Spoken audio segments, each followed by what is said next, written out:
The economy. The economy is an institution that addresses questions regarding the limited resources of society. The economy must address some basic questions such as what should be produced? How are these products going to be produced? How much are these products? The answers to the questions determine how the members of the economy will behave. There are many views regarding how societies address these economic questions.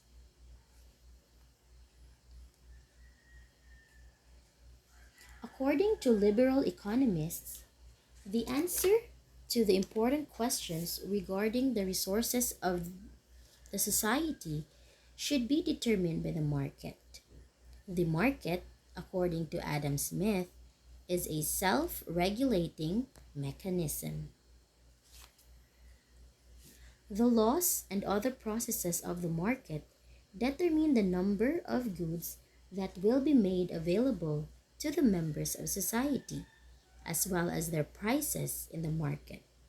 The consumers and suppliers are free to decide for themselves in participating in market activities.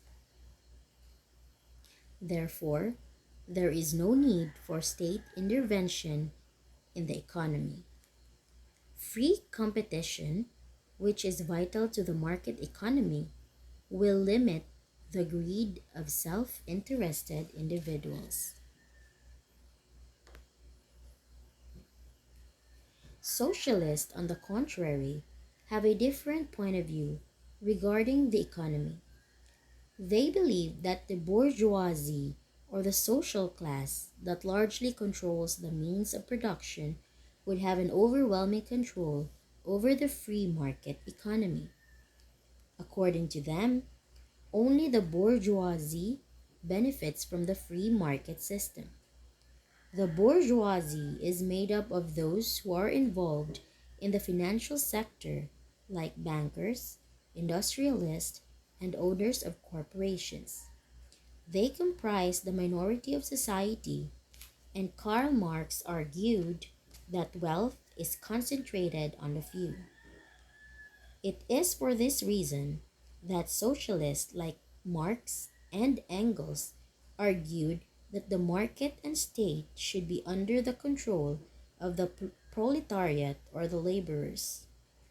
The free market system for Marx has alienated the proletariat since they do not have the capital or resources to thrive in, unlike the bourgeoisie. Private property, which is concentrated on the bourgeoisie, should be abolished and must be under the direction of the state to promote equal distribution of economic resources according to the needs of the people and regardless of class.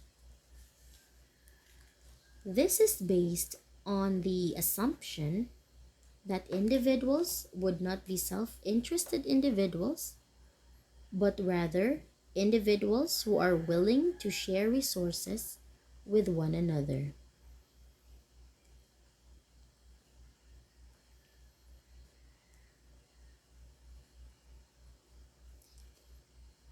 Socialists believe that society can only be changed through a revolution that will bring about structural changes in society, including the abolition of private property that will give way to communism. The establishment of communism will foster a society where all the needs of its members are met. According to Marx, communism is the solution to the alienation of man in a free market system and is an alternative to a free market system controlled by bankers and industrialists. Throughout the course of history, several states have tried to attain the socialist and communist ideals but have never fully succeeded. Russia, China, Cuba, and Vietnam are some of the prime examples of states that succeeded in implementing socialist and communist programs and reforms, but have seen significant shifts towards the free market system to address important economic concerns while still being under the single party state system. It can be argued that the liberal and the communist views represent the opposing views regarding economy and the market. However, English economist John Maynard Keynes argued that while the economy should be left with the so-called invisible hand of the market, there would be instances when the government must be ready to intervene to prevent market failures.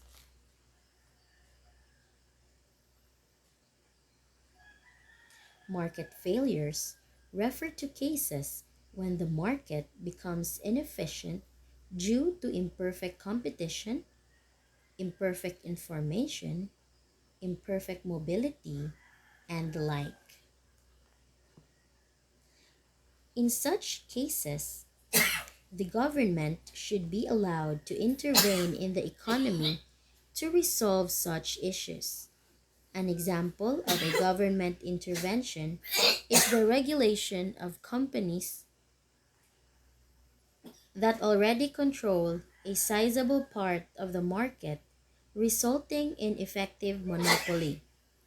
Another example is the increase in government spending in times of recession. Government spending is seen as a pump priming mechanism that would help the economy reach its optimal level. In the Philippine context, the conditional cash transfer or the CCT program could be seen as a government intervention in the economy. It is a redistribution mechanism that provides indigent families with financial aid on the condition that they equip themselves in the aspects of education and health. Liberal economics assume that the market is a level playing field and that each individual is able to engage freely in economic activities. Unfortunately, this is not the case. Many remain poor, and it may even reinforce the already unequal relations in the economic sphere.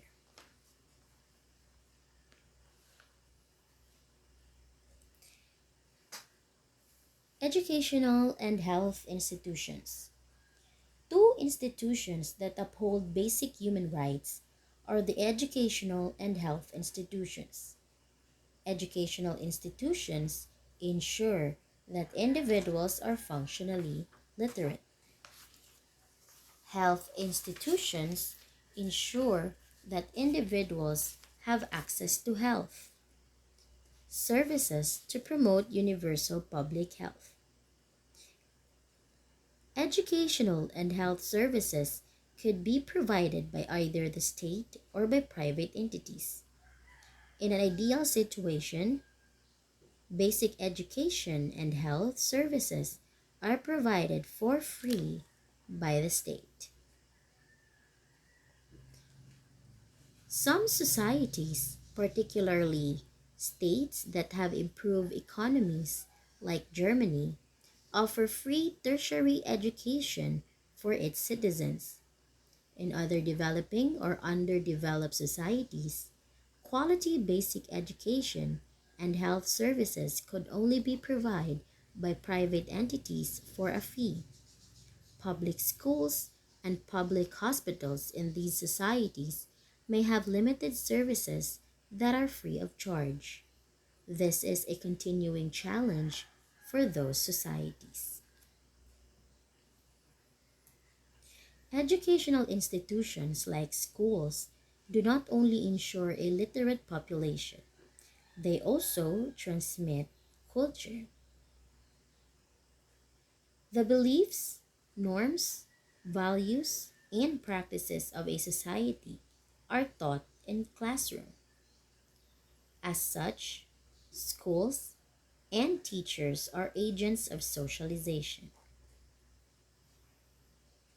Educational institutions are also cultural institutions that serve as depositories and preserves of culture. Schools are schools also provide its students with a sense of history. A shared national history and common national culture binds members of the society with one another.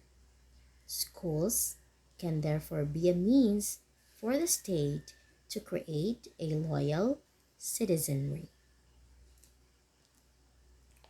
In the context of society with a market oriented economy, schools also provide students with vital and necessary skills that prepare them for work.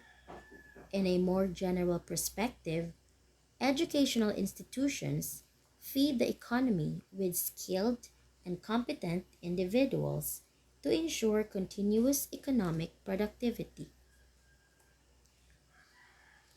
The proponents of the K 12 curriculum in the Philippines argue that the program would better prepare students for the domestic and international market. By adding 2 more years to basic education, graduates would be sufficiently equipped should students decide to participate in the labor force right after finishing high school. This is especially true for those who want to take the vocational track, as the skills they would learn and acquire could be applied in the labor markets of the Philippines and other countries. Meanwhile, the function of educational institution to provide skilled labor to the economy and to prepare a loyal citizenry is seen by Marxists as an exploitative measure that supports the bourgeois society. For them, the school becomes a conduit that preserves the alienation of the proletariat. Marxists argue that schools should be the agents for change to form critical minded students who challenge exploitative measures and institutions.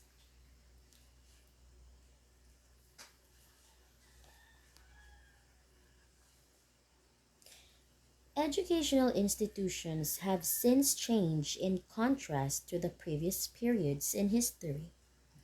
Educational institutions then were mainly elitist as they were limited to those who could afford the expenses and those who had access to the universities.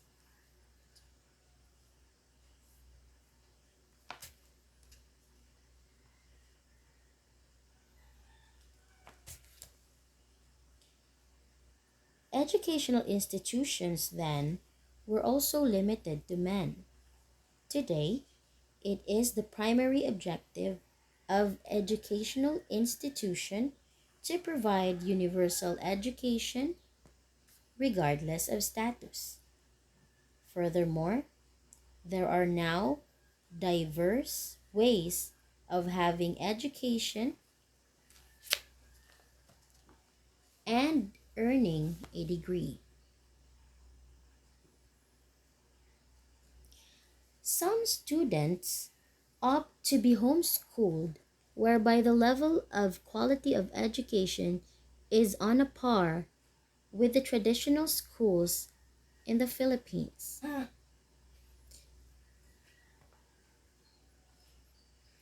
In our country, other students choose to enroll in the Department of Education's Alternative Learning System, which is a ladderized, non formal education program, specifically catering to dropouts, out of school youth, and senior citizens.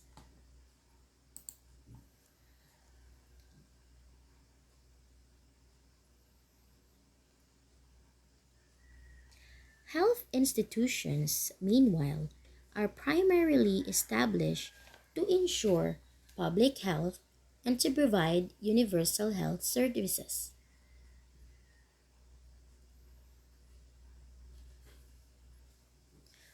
There are different kinds of health systems.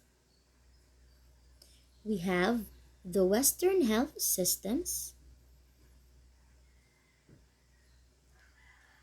in which they are based on science and skills of health workers, which are standardized and learned from health sciences schools. Patients are treated based on standardized diagnostic practices.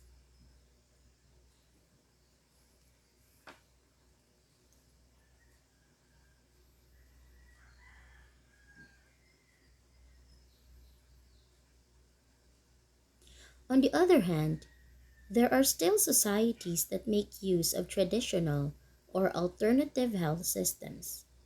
These health systems have been in existence even before their introduction of Western health systems.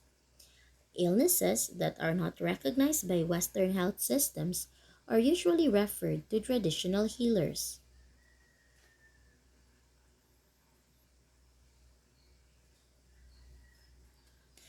This is therefore indicative that some illnesses are also culture specific. Filipinos, for example, refer to binat and pasma, which do not have any Western equivalents. Binat refers to the recurrence of the symptoms of a disease due to the incomplete healing of a patient. It is usually recommended that patients take time to heal because one could not force healing. This is quite problematic for a society that demands quick and instant healing. Pasma, meanwhile, refers to trembling hands or fingers. Allegedly, it is caused by the subjection of the body to warm and cold conditions.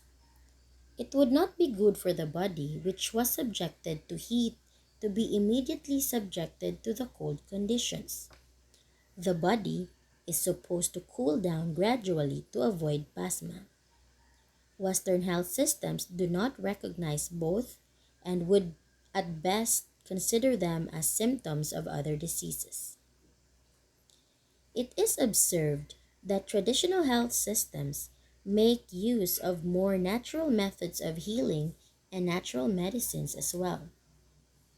It is said that these health systems are less intrusive compared to the Western health systems.